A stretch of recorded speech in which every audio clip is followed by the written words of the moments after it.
20세기 네덜란드 역사가 호이징가라는 사람이 있는데 이분이 인간을 호모 누덴스라고 정의를 했습니다. 놀이하는, 노는 인간이라고 말했습니다.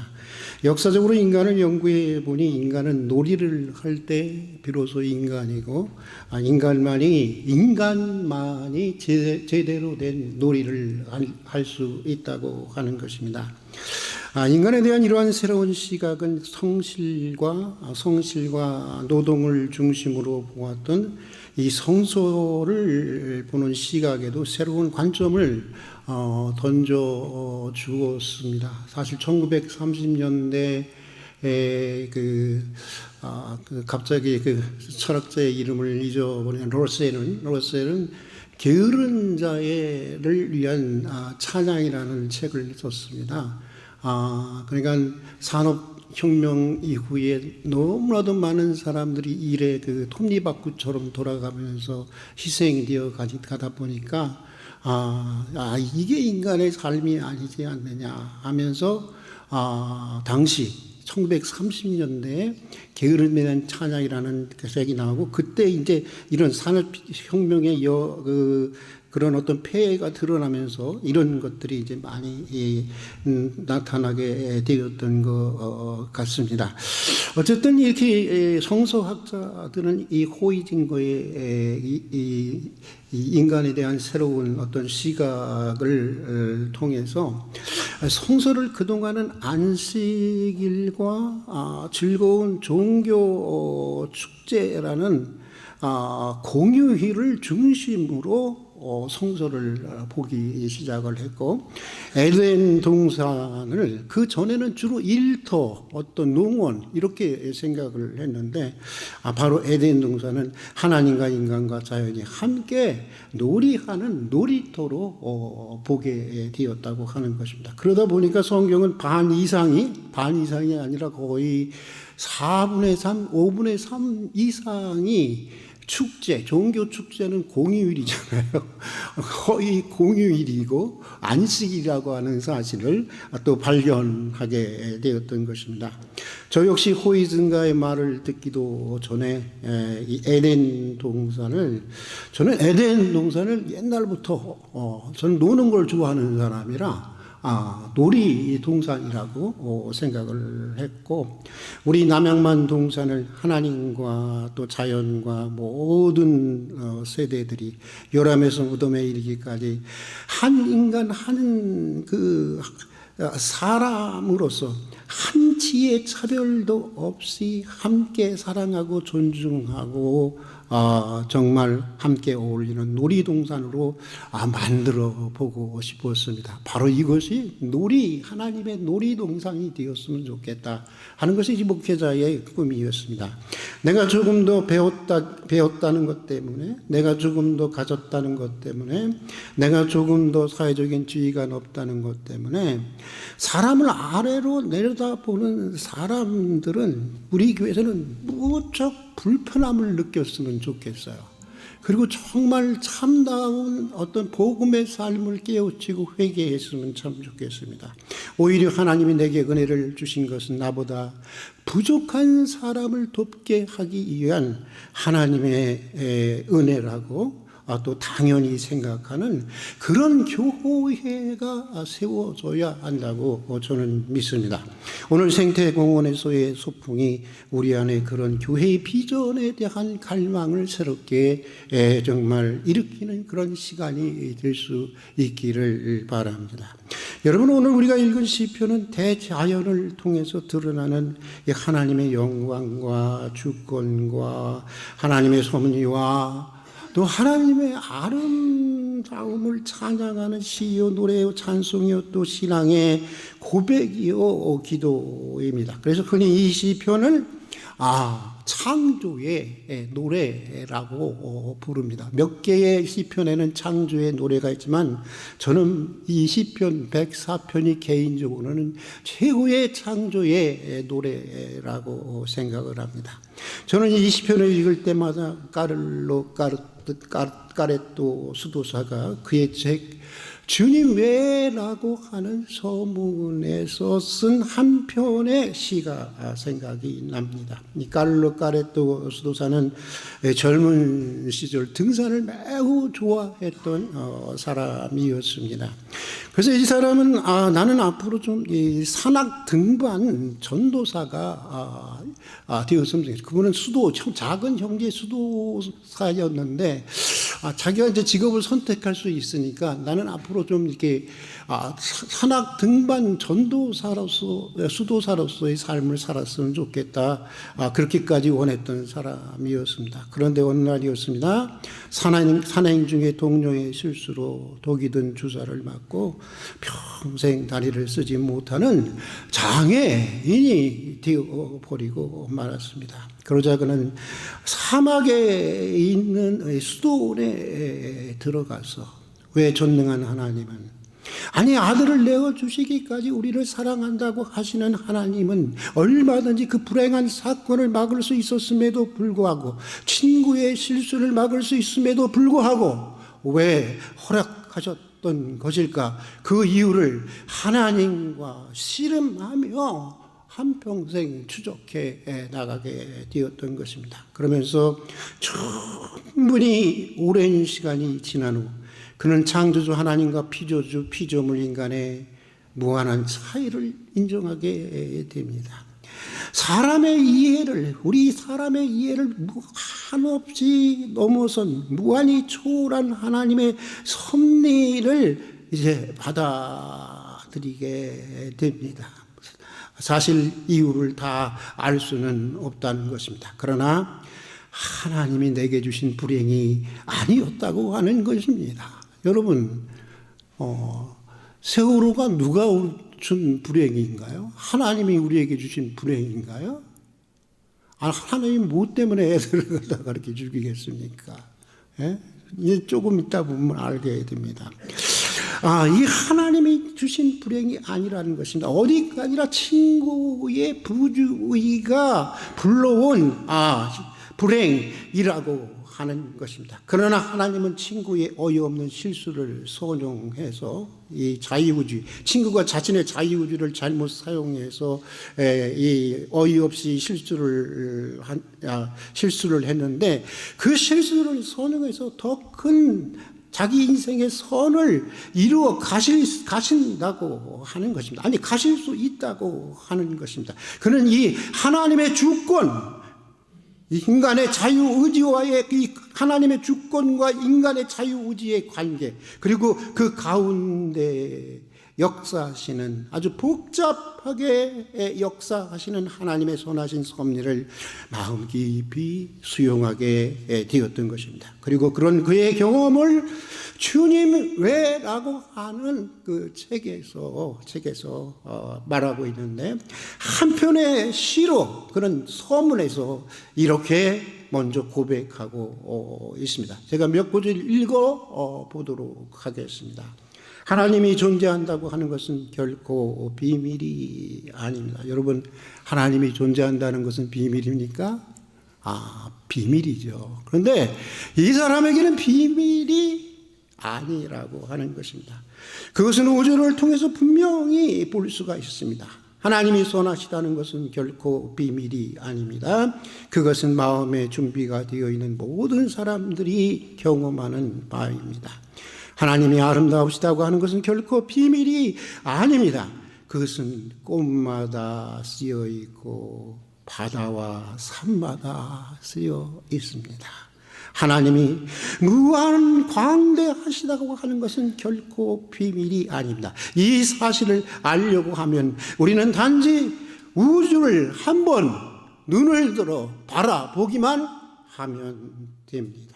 아이들이 쓴 동시처럼 매우 단순한 표현을 사용하고 있지만 저자의 인생의 여정, 이 심각한 저자의 인생의 여정을 생각하면서 읽어보면 마음에 절절히 다가오는 시입니다. 또 이런 일들을 경험했던 사람들에게는 더욱더 마음에 절절하게 다가오는 시이기도 합니다. 그렇습니다. 요즘 저는 이런 생각이 들어요.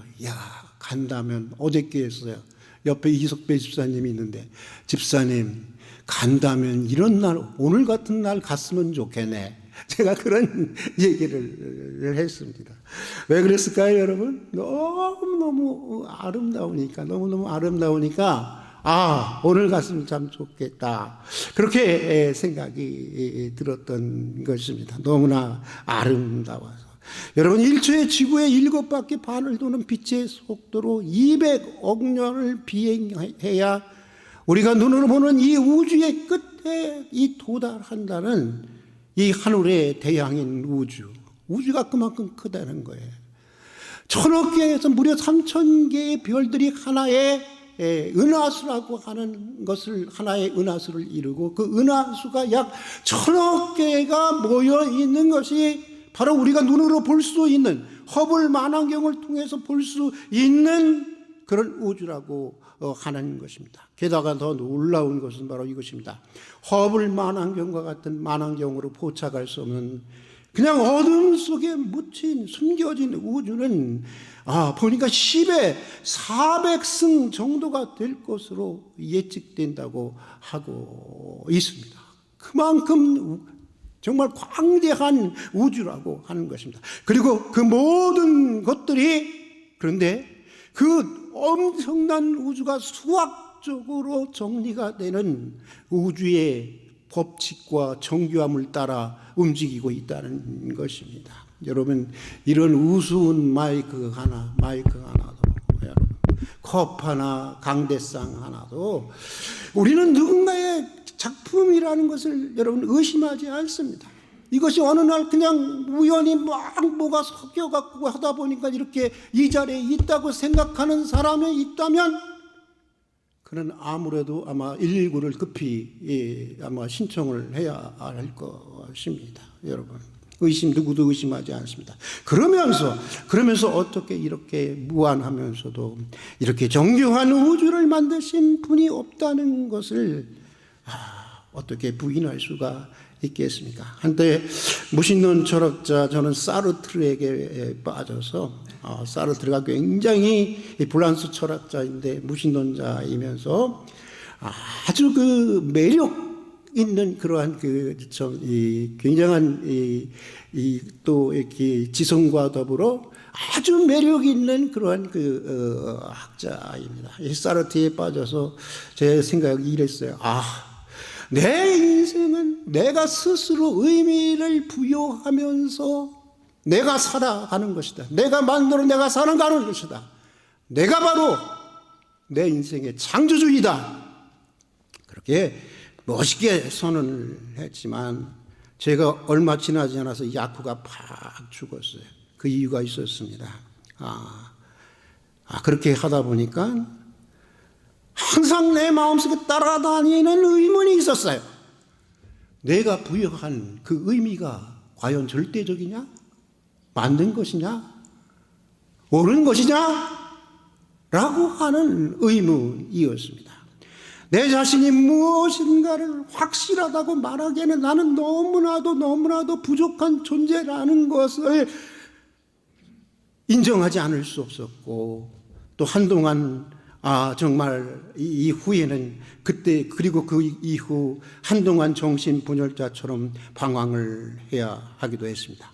만약 하나님이 저를 그때 만나주시지 않고 계속 그 상태로 남겨두셨다면 아내의 말대로 그때가 아마 신대원 1학년 때가 될 텐데, 아내의 말대로 아마 저는 이 세상 사람이 아닐 수도 있었을 것입니다. 여러분, 가끔 이렇게 이 정신적인 분야를 공부하는 사람들에게 이런 것들이 있어요.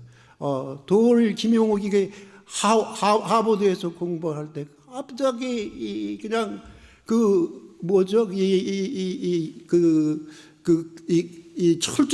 철조망을 이렇게 있는데 거기를 막 올라가고 막 온몸을 다 찢었다고 하지 않습니까? 풀려지지를 않으니까 그런 때가 있는 거예요. 그런 때가 있는 것입니다. 저는 충분히 그를 이해하고 있습니다. 그러나 다행히도 저는 주님이 저를 만나 주셨습니다. 얼마나 감사한지 모르겠습니다.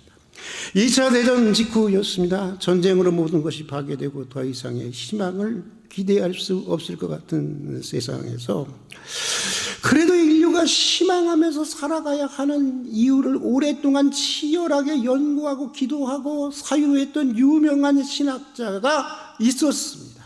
바로 몰트만이라고 하는 사람인데, 제가 우리 목사님에게 몰트만에 대한 우리 김진홍 목사님에게 중요한 논문 몇 개를 제가 이렇게 드린 적이 있었어요. 이렇게 좀 중요한 논문들인데, 에른스트 블로우라든가 아주 그 비슷한 아주 그분에 관한 아주 중요한 논문들인데, 그리고 그 다음에 설교를 듣는데, 목사님이 설마 저를 생각해서 그런 건 아니겠죠? 그러면서, 요즘 이렇게 학생들이나 목사들은 몰트만이니 바르트니 많이 떠드는데 이게 새로 나온 농약 이름인지 뭔지 모르겠다. 이렇게 얘기를 하시더라고요. 좀 마음이 좀 섭섭하더라고요. 자기도 자주 그런 말씀하시면서 그러니까. 근데 하여간에 제가 이게 몰트만으로 박사학위를 받은 사람이니까 이 몰트만에 대해서 이렇게 써서 드린 건데 좀 섭섭한 마음이 있었습니다. 근데 이 몰트만이 이제 오랜 후에 지금은 이제 거의 이제 100살이 다 돼가고 있는데 아직도 살아계신 분인데, 오랜 후에 생명의 영이라고 하는 아주 좋죠. 생명의 영. 난 너무 좋았어요. 너무나 좋았어요.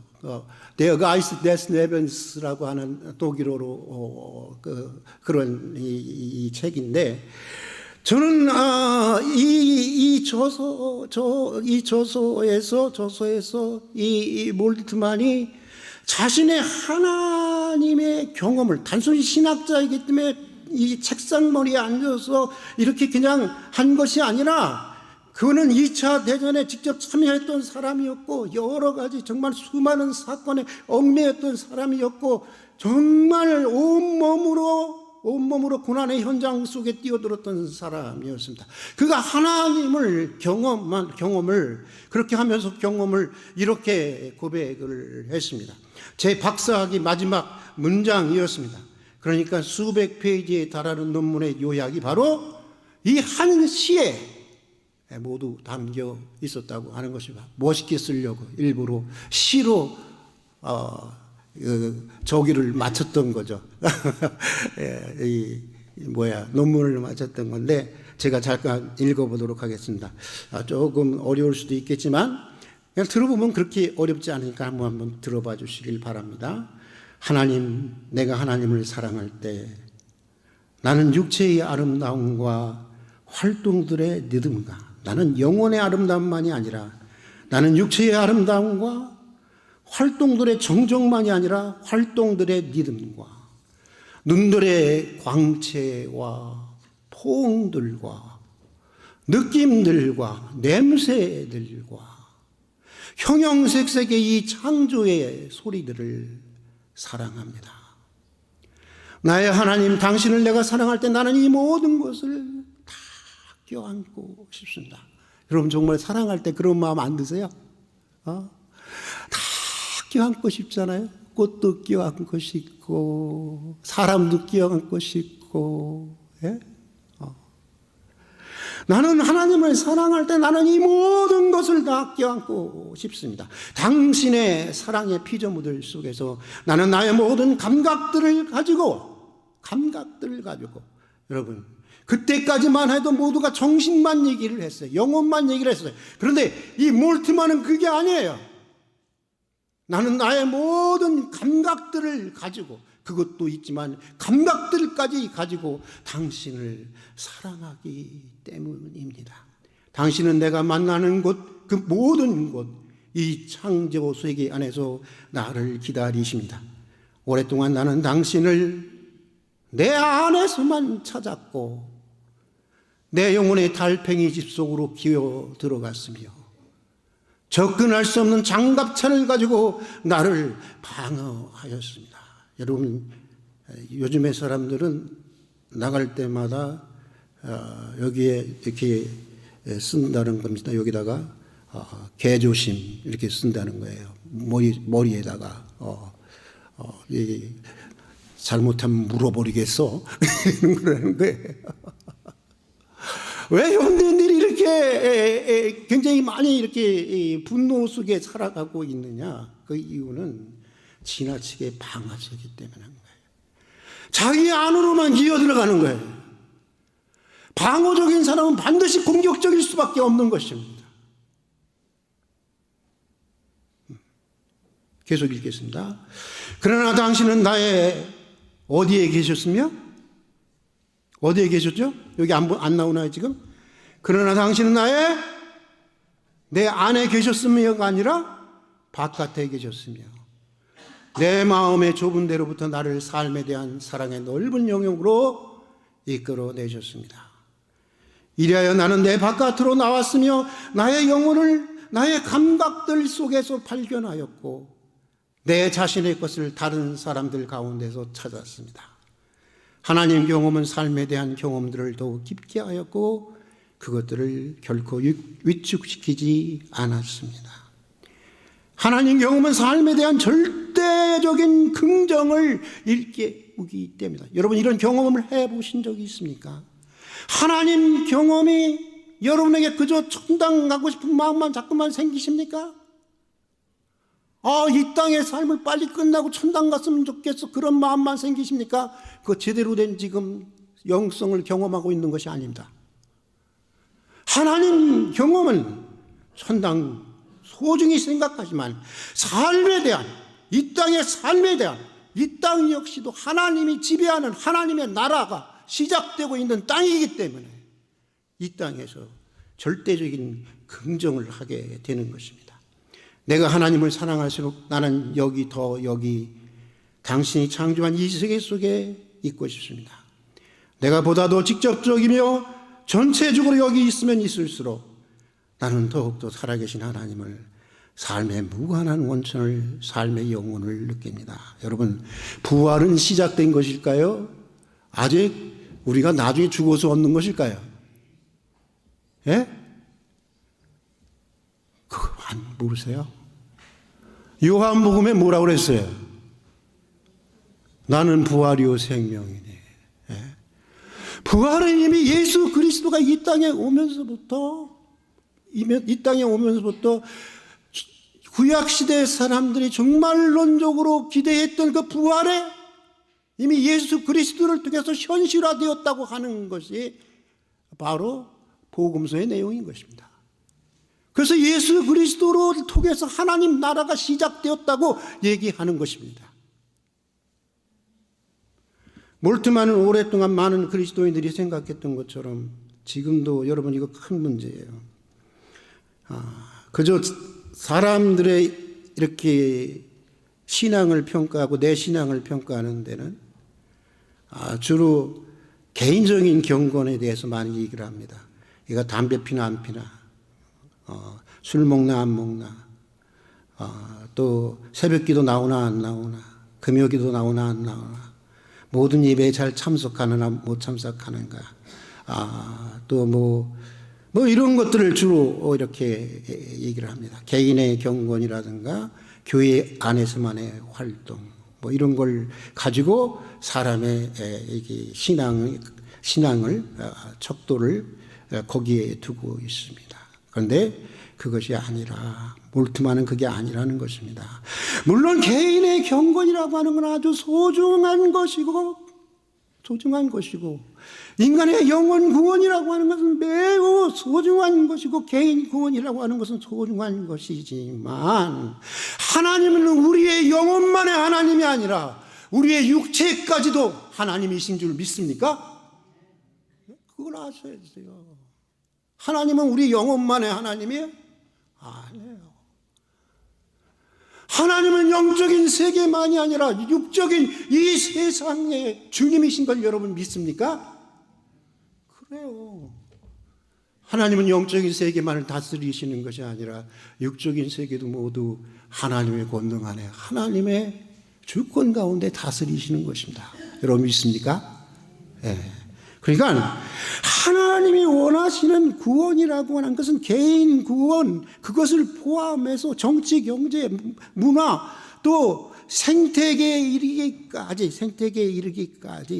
모든 것들이 보다도 하나님의 원하시는 뜻에 맞는 세계로 변화시켜 가는 것, 그것이 바로 여러분 하나님이 원하시는 하나님의 구원, 바로 하나님 나라 구원이라고 하는 것입니다. 무슨 말인지 알겠죠? 여기 구원이라고 하는 것이 여러분 이런 하나님에 대한 경험으로부터 이 몰트만은 삶에 대한 전적인 긍정과 절대적인 희망을 찾을 수 있었다는 것인데, 그때가 어느 때입니까? 1960년대. 막 다 때려 부셔지고 2차 대전으로 인해서 완전히 다 파괴되어지고, 그때 나왔던 신학적 사조가 철학적 사조가 실존주의였어요. 실존주의였어요. 희망을 찾아볼 수가 없다고 하는 것입니다. 인간에게도 더 이상 희망을 찾아볼 수가 없다고 하는 것입니다. 그 전까지만 해도 인간은 계속해서 교육을 시키면 계몽주의적 인간관이었어요. 시키면 천국과 같은 세상을 이 지상에 이룰 수 있는 것이 존재가 인간이다라고 했는데, 2차 대전이 끝나고 난 다음에 완전히 그게 다 허물어졌습니다. 희망이 다 파괴됐습니다. 그때 몰트만은 희망의 신학이라는 저서를 통해서 아니다, 우리에게 희망이 있다 라고 얘기했던 것입니다. 여러분 누구에게나 그런 것입니다. 우리가 정말 하나님을 경험하고 은총의 세계에 눈을 뜨게 되면 누구나 경험하듯이 해명할 수 없는 불합리와 모순으로 가득 차 있고, 또 불의와 부정의로 가득 차 있는 이 세상에서도 눈부시게 빛나고 있는 하나님의 은총을 경험할 수 있게 되는 것입니다. 예수님처럼 공중의 새에서도, 오늘 있다가 내일 아궁에 던져지는 들풀에도 깃들어 있는 하나님의 은총을 읽어낼 수 있게 되는 것입니다. 그러면서 하나님이 지으신 이 창조 세계를 통해서 오늘 시편 시인처럼 우리는 우리의 삶이 전적으로 창조적 하나님의 주권과 은총과 사랑의 섭리 속에 있다고 하는 것을 여러분 알게 되는 것입니다. 이승과 저승의 경계선을 나눈 새와 같이 자유롭게 살다간 천상병이라는 천재 시인이 있었습니다. 이 어느 정권의 시대에 잘못된 정부로 이 사람 아무 잘못이 없는데 억울한 고문과 투옥을 당하고 한평생 몸을 가누지 못하고 아내의 도움으로 살았던 사람이었습니다. 아내가 다방 마담을 하면서 막걸리 한 500원어치 사주면 그것으로 행복을 찾았던 사람이었습니다. 그런데 그의 생애 말년 그는 귀천이라는 그의 시에서 이렇게 노래를 했습니다. 나 하늘로 돌아가리라. 우리는 언제나 다 이제 하늘로 돌아가게 될 것입니다. 새벽빛 와 닿으면 쓰러지는 이슬과 더불어 손에 손을 잡고 나 하늘로 돌아가리라. 노을빛 함께 단둘이서 기슭에서 놀다가 구름 손짓하면은 나 하늘로 돌아가리라. 아름다운 이 세상 소풍 끝나는 날 가서 나는 아름다웠다고 말하리라. 여러분, 누구보다 억울하고 힘든 가난한 인생을 살았지만 시인은 가서 무엇이라고 말하겠다는 것입니까? 아름다웠노라고 말하겠다고 하는 것입니다. 여러분, 그렇습니다. 언젠가 우리도 다 가게 될 것입니다. 그러나 그 날이 언제일지 모르지만 우리의 짧은 소풍을 마치는 날에도 시인의 이 빛나는 고백이 우리의 고백이 될 수 있기를 주님의 이름으로 축복합니다. 이 대우주 속에서 하나님의 영광과 하나님의 주권과 하나님의 그 선하신 섭리 안에 붙들린 나를 발견할 수만 있다면 우리는 어떤 환경 속에서도 아름다움을 발견할 수 있을 것이고 어떤 환경 속에서도 절대적인 희망을 가질 수 있게 될 것이고 그리고 무엇보다도 가서 주님 참 고마워요. 아름다웠어요. 라고 고백하게 될 줄로 믿습니다. 같이 기도하겠습니다. 비록 해명할 수 없는 수많은 불행과 부조리 그리고 악과 모순으로 가득 차 있는 세계 속에서 만물에 깃든 하나님의 은총을 읽어내는 믿음의 사람이 되게 하여 주시옵소서.